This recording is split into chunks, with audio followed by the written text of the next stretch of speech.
I want to throw up this chart when it comes to the 530s right now. That curve, the flattest we've seen since March of 2020, when that whole market turmoil began and the Fed was basically forced to floor rates. What is it telling you at the moment? It seems like at this point, people are saying that the Fed is heading into a policy error. Would you subscribe to that view? Well, I guess it depends on what you define as a policy error to start with. If they want to control inflation, then there is the considerable risk that in doing so that they'll bring on some kind of slowdown in the economy, and perhaps, and I think this is what's happening, the markets are starting to price that in. You see the 530s, and even if you look at the 210s as well, it's all suggesting now that we're going to have a Fed that's going to be much more aggressive as it comes to tapering, as well as lifting interest rates next year, and that will by necessity come at an expense of future growth. Interestingly, we are still seeing real yields quite low. They have come up off their lows from last week, but they are still quite low, which sort of suggests that even despite those particular moves and those potential hawkish moves by the Fed, there will be this struggle to bring in inflation going forward into 2022. But nevertheless, I think the markets are certainly pricing, or at least the bond markets are certainly pricing in, that the Fed is going to have to be much more aggressive going forward, and that's probably going to come at the expense of economic activity out into the future.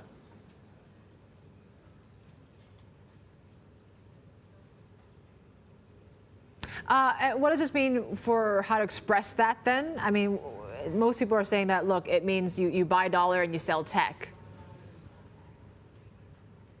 Well, actually, I somewhat disagree with that, because I think one thing that economists will tell you is that, a removal of tapering ought to see a rise in yields. It's a supply and demand equation. But I think the thing that market participants are digesting at the moment is what actually happens when the QE is actually removed from the markets. And I think the last 10 years of history suggests that potentially the removal of that stimulus, there's a variety of channels that works through, simply the increase of money supply and liquidity, the increase in asset prices, and what have you. It might actually lead to a lower long-term rates because of a lower growth rate and lower inflation expectations out into the long term, and therefore it tends to benefit companies that do well in environments where growth is a little bit stagnant, like we saw in the 2010s, and as a result, companies like big tech, growth names that tend to benefit environments where duration is outperforms because of those lower yields. So, that's where I sort of sit at the moment, is that, I think it's actually a good play for growth stocks, especially in a higher inflation environment, because I think what investors will increasingly do is that they'll see that growth is weakening because of tighter policy. That'll flatten the yield curve. It'll drive, because we'll still see inflation above that 2% target of the Fed, and consistent concerns about low real yields, that'll push investors into companies that have really strong market share, as well as strong pricing power, and are also very, very big and high quality names too. So for me, this is a time for more of a growth shift rather than a value shift, especially given the fact that a lot of the moves in the yield curve we're seeing is in the front end, which tends to disproportionately affect those value sectors, those cyclical plays. Kyle, with all this talk of rising inflation, why aren't we seeing some of those traditional inflation hedges catching more of a bid at the moment?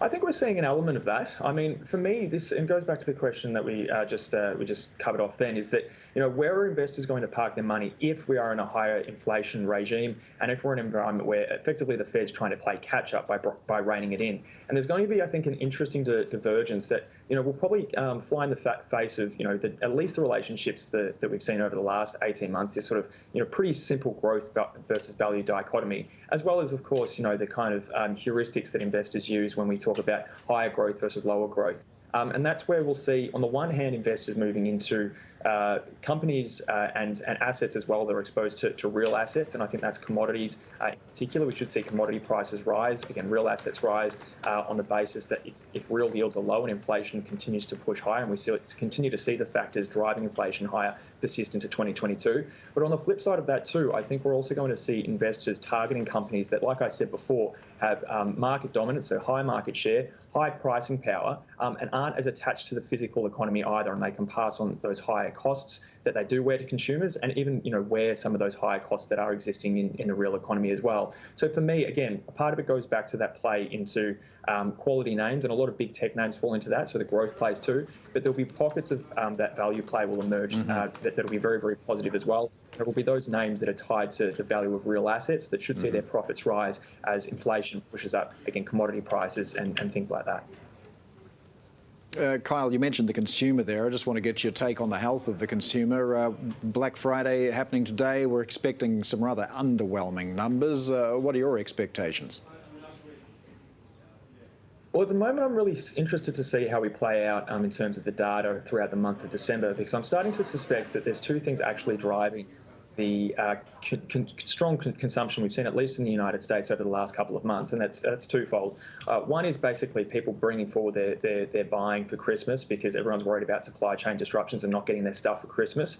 And I think there's one thing that we haven't spoken a lot about, and perhaps economists haven't spoken quite as much about at the moment too, is this kind of increasing positive time bias that emerges when inflation expectations start to pick up. That people are bringing forward their consumption on fears that their purchasing power in the future is going to be eroded. Of course, that would kind of square the circle a little bit when it comes to the weak consumer sentiment readings that we're seeing in the United States right now, with also the very, very strong retail sales numbers that we're seeing right now too. We've got to remember real wages, obviously, in the United States and most economies across the world are deeply negative. People are worried about the value of their money being eroded and the value of their wealth too, on top of that being eroded. So for me, these sales this week, as well as the consumer activity going into Christmas, will be very telling as to whether the US consumer is in a strong state and can continue to power the economy forward, or if it's a little bit weaker than we're actually expecting right now.